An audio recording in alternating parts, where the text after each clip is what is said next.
What is going on, guys? Welcome back to the Marsh Boys podcast. I'm your host, Brian, and yeah, it's just me tonight. It's been a really rough last kind of 2 weeks as far as scheduling podcast is gone, and we do apologize. This one's going to be late as well. It'll be up on, I guess, Wednesday morning or Tuesday night, however you're listening. Just want to apologize for that.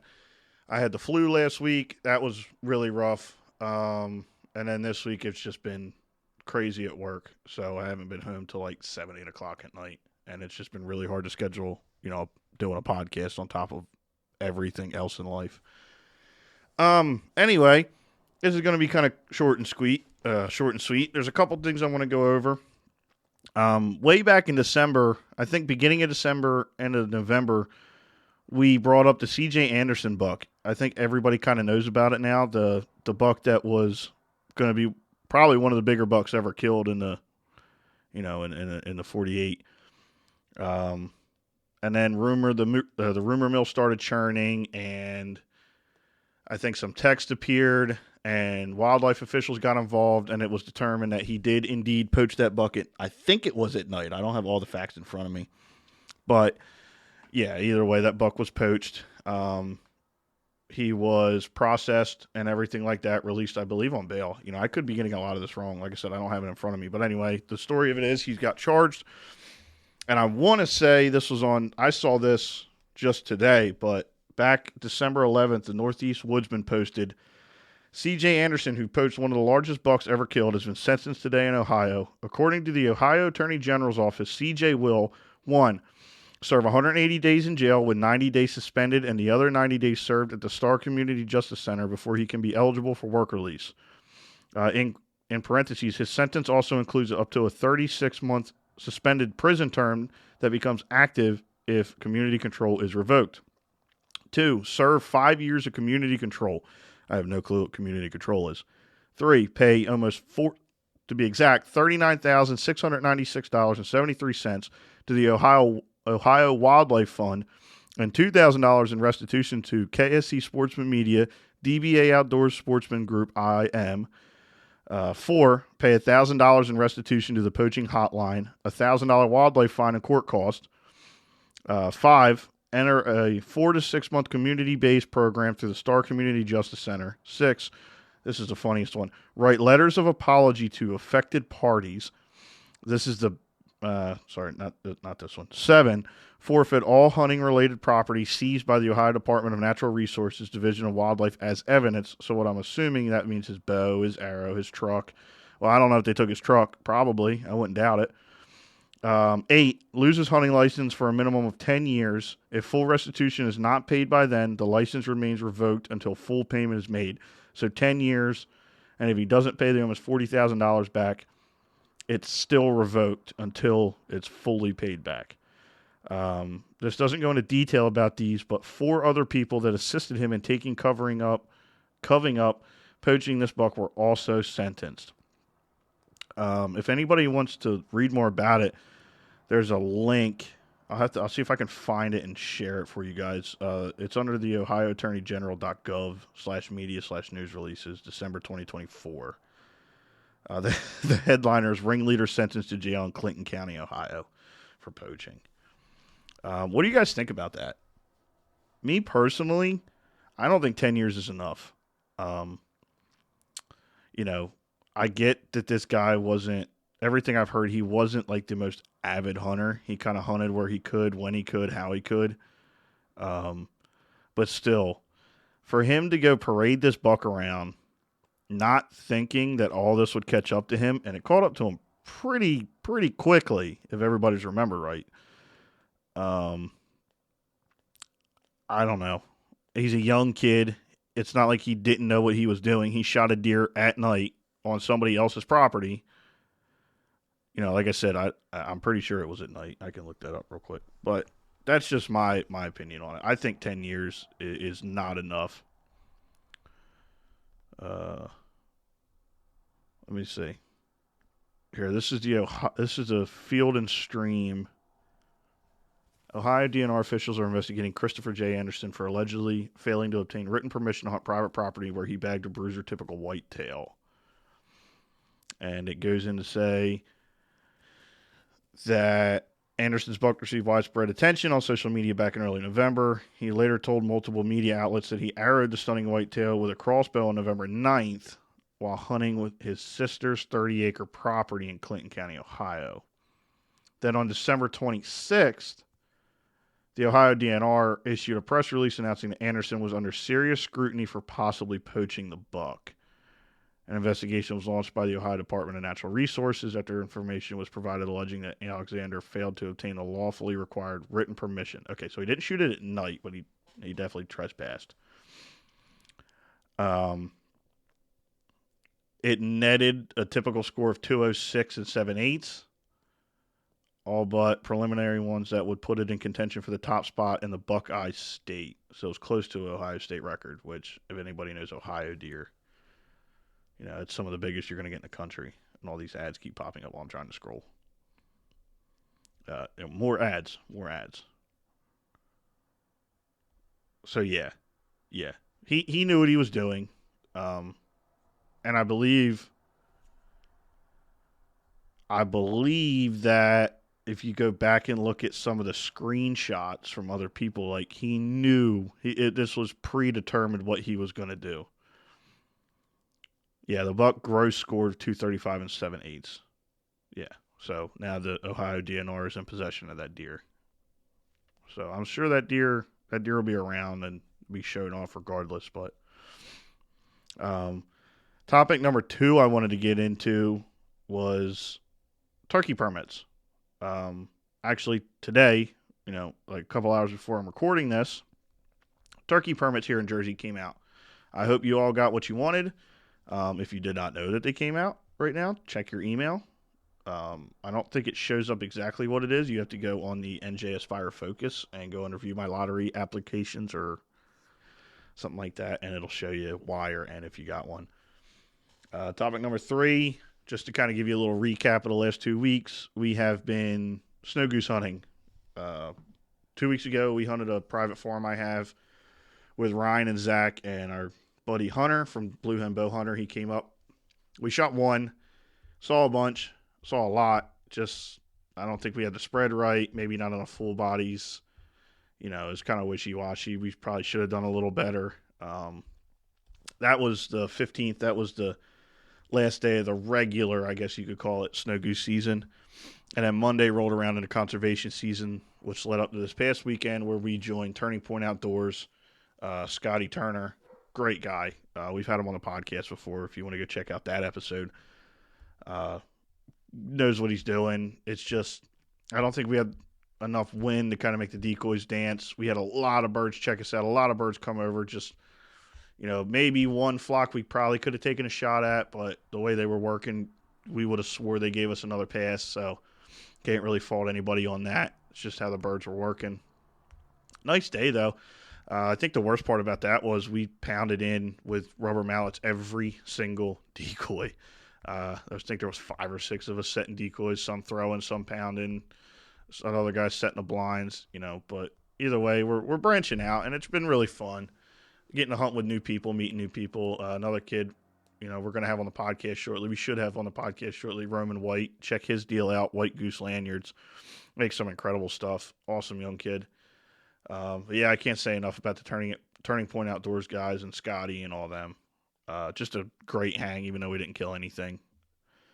And then trapping season, not too many updates on that. I haven't trapped since last week, since before that real cold snap. I kicked off all my traps and just haven't had time to go back out and reset them all. Thankfully, because like I said, I worked late Monday night, and today, Tuesday, I once again didn't get home till dark, so probably a good thing. Hopefully I'll get back out and set them, as you're listening tonight, Wednesday night. And the last point that I kind of want to bring up, well, we're going to talk about this in future episodes a little more with some more details, but has anybody looked at the AP regulations on Canada geese? Maryland and PA that I know of, Jersey I don't think comes out with their proposed seasons dates till like mid-March, early March. They should be coming out soon.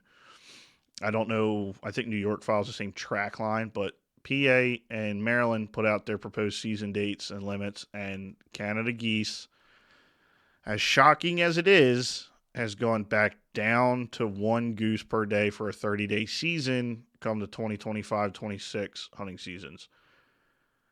If you ask me, it's a bunch of bullshit. They say there's only 133,000 or 134,000. I think Maryland says there's 134,000 breeding pair of Canada geese in the Atlantic flyway.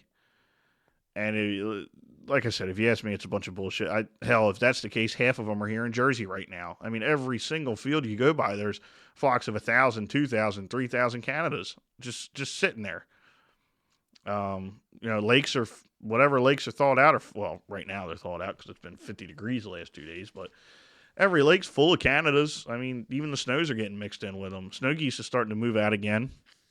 I started scouting again tonight while I had a little bit of time. Last hour of daylight, I started looking around for more birds. Can't find any. Shocker. Well, I know where there's some are, but we can't get on them. Back to the Canadas, though, I don't know. I don't see it. I'm not in the planes flying around. I'm not looking everywhere. I assume they know what they're talking about. I think we all hope they know what they're talking about.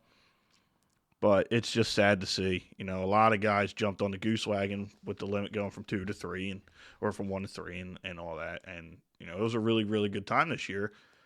Luckily, hopefully, we still have our September season. Jersey's 15 birds, New York 15 birds. I think PA, for the most part, is 5 to 7 birds.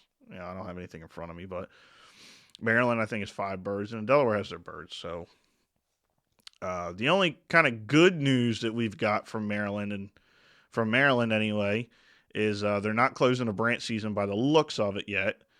Their proposed dates and limits is another 30-day season, 1 bird. It might be, I don't know. Let me see if I can pull this up real quick. The amount of brant, and I was talking to Riley about this Monday night on the ride home from work. The amount of brant we've kind of seen. Sorry, I'm typing and trying to talk at the same time. Season dates and limits. Proposed waterfowl season dates and limits. There it is right here. This is Maryland DNR. I'll finish my statement real quick. Me and Riley were talking about it. Like we did see a pretty good number of brant, even in Jersey, just doing the sea duck hunting. Like we saw a pretty good number. Talking to other people, we didn't think it was going to shut down the season, and we're glad we didn't. So I'll just kind of quickly glance over the good news from Maryland's population estimates and all that stuff. Black ducks change from LTA is plus 23%, which is really, really nice. Multi-stock harvest management, eastern mallards, integrated population model, independent of multi-stock HAM. Looks like they're going kind of up. Harvest strategy recommends a liberal framework in 2025-26, 60 to 4 with 2 hens. So 60 days, 4 birds, 2 hens. That's really, really good to see. The pintail harvest strategy. Additional data, new 3-bird bag option. Atlantic flyway 3-bird bag unless season is closed. So that's really good to see.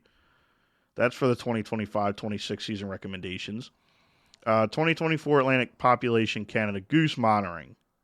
So breeding pair survey conducted normally in mid-June. Preseason banding conducted in 2024. 3,400, almost 3,700 birds banded. 500 GPS GSM solar-powered net collars deployed over the last 3 years. 2024 young to adult ratio was 0.89 and lower than the LTA, which was 1.28. Let me see this. So AP Canada Goose IPM predicts 133,500 breeding pairs for June 2025. In parentheses, it says 95% CI equals 93,000 to 187,500. Not sure what CI means. AFC recommended restrictive package, which the restrictive package is 30 days and 1 goose per day. The target adult harvest rate would be 3%. Packages for Chesapeake region, AP areas, 30-day, 1 goose per day. Packages for Mid-Atlantic and New England region AP areas, 30 days, 1 goose per day. Now, if that number is at 133,500, that would put us, pretty decently into the moderate harvest package, which would be 30 days, 3 geese per day, other than the Chesapeake region, which is 30 days, 2 geese a day. That's 125,000 to 160,000. If we were to go back to like a great survey, would be over 160,000 birds, 45 days, 3 geese per day.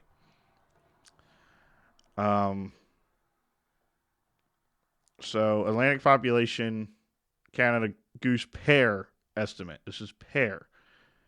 2024. Let's go back to 20 because there was no survey in 2020 or 2021. Let's go to 2022. 164,000 pairs.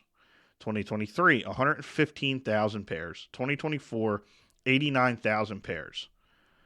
2021, AFC recommended a restrictive season, although the harvest plan called for moderate. 2022, AFC recommended a liberal package, 45 days, 2 birds per day. 2023, moderate package, 30 days, 2 birds per day. And 2024, restrictive package for the 2025-2026 season. Now, let's go back to that. So this past year, 2024, 2025, we were at 30 days, 3 birds a day. Could we see that again? Because that was over the recommendation from the AFC. I hope so. I would not be upset if it went down to 2 birds a day. I would be upset if it went down to 1 bird a day. Like I said, and this is just all... This is all speculation. This is what this, before the counts do and all stuff like that. This is what's going on. Normally, they do follow the framework. We'll see what happens. I think PA is a little more descriptive with hey, this is what we want to do. This is Maryland saying, hey, this is what's recommended we do. So we'll see when the time comes, and we'll talk more about it when we get some other guests on and see what their perspective on it is.